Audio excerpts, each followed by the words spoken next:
My name is Ksenia Sereda, and I'm cinematographer of Season 1 and Season 2 of The Last of Us.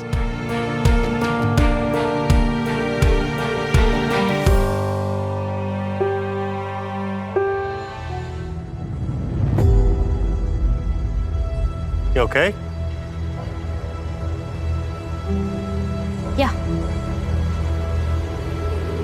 Overall, The Last of Us is a very character-focused show. First, it's based on a very big evolution of Ellie's character, of course. She becomes older, the circumstances change, her trauma just gets deeper and deeper, everything gets more and more dramatic. The show is based on the video game. It's very interesting how you can not just only repeat what it is in the game, but also kind of like push it further.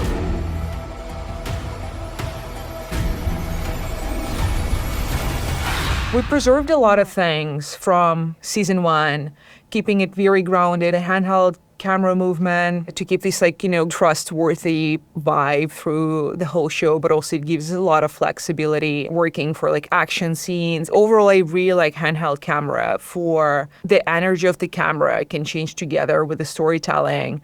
It's a very nice offset from being calmer to being more stressful and energized throughout the scene. I wanted to stay in the 35mm sensor family. There was a very nice upgrade, Arri to Arri Alexa 35, which was amazing for the show. And, I got a chance to work with it on a movie before with a new sensor and the range, especially in the show like this when there are a lot of low lit scenes, because a lot of things were lighting literally with flashlights. And it's another whole conversation about the lighting on the show, which is very, very exciting. I really love the show. It's a very big part of my life. And, I love the characters and all of that. So it's kind of gets me very exciting. So we changed the cameras from mini to 35, but also we kind of got a very exciting upgrade for the lenses. Season 1 was shot on Cookus 4S. And for this season, in collaboration with Arri Rental, we did a modification of these lenses. We got the original Cookus 4S, and we preserved the Cook look by keeping the lenses and everything, but we exchanged the iris element.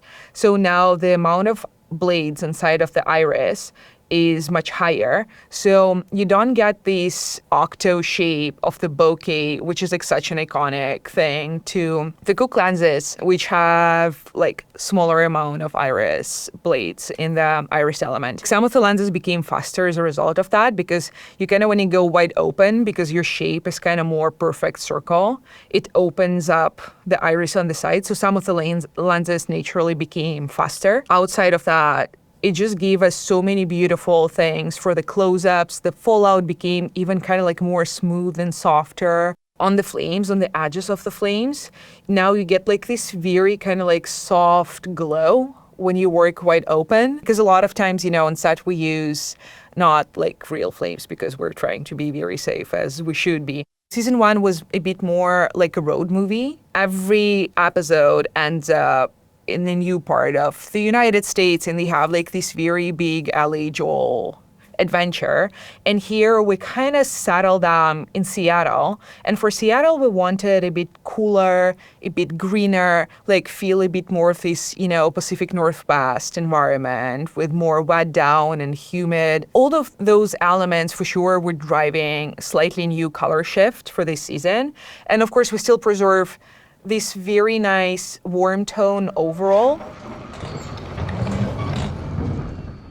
It works. Neil Druckmann directed this episode, who is a creator of the game. He knows this material like nobody else. It was very interesting to develop that with Neil, even though in the game it was already amazing, and we could have just take that as a very big, very beautiful, expensive previs and just replicate shot by shot. Now you need to translate for cinema version of that. Moving throughout the episode, there's one very special sequence when Joel brings Ellie to the Museum of Natural History. We know Ellie is obsessed with space and all the space stuff. So they move through the museum and they go to the space department. He brings her to the space capsule. He gives her a tape recording. So, and as she's listening to the recording, and we see the lighting is changing, and we're hearing this recording. We're listening to it with her. It's just such a beautiful moment, which you don't get to create very often on any project. And it's like maybe one of the warmest moments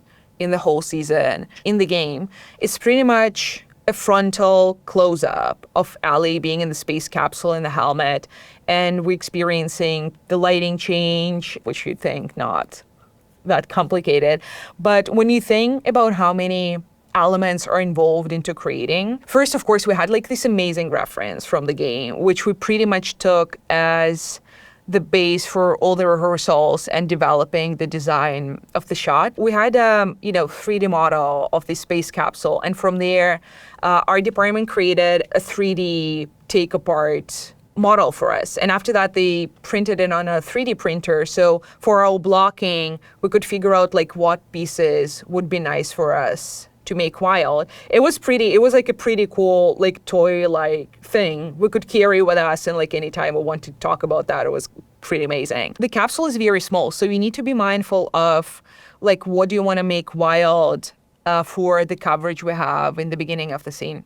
So once we figured that out, our department created like a full-size one-to-one, like foamy version of that. So we can rehearse and find like our camera angles. Absolutely amazing. We did like maybe 3 test rehearsals with it. For this episode, we were looking into a lot of references from different movies.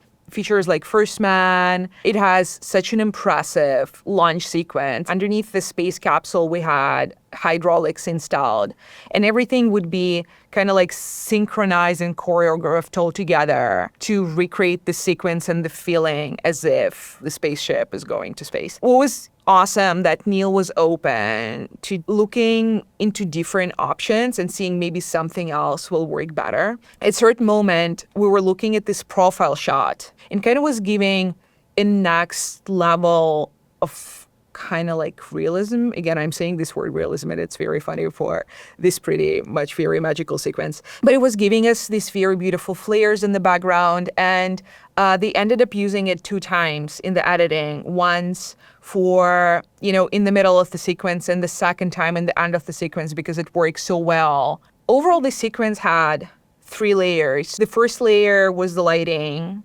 The second layer was the camera movement. And the third one was how to recreate the feeling of the space launch. What's also amazing about The Last of Us that you can feel how everybody is in love with this material and everybody wants to help to, bring it to life. There were so many people involved. And it was such a special moment as, like a family feeling. It kind of like will stay with me forever as this very sweet kind of memory of The Last of Us Season 2 production.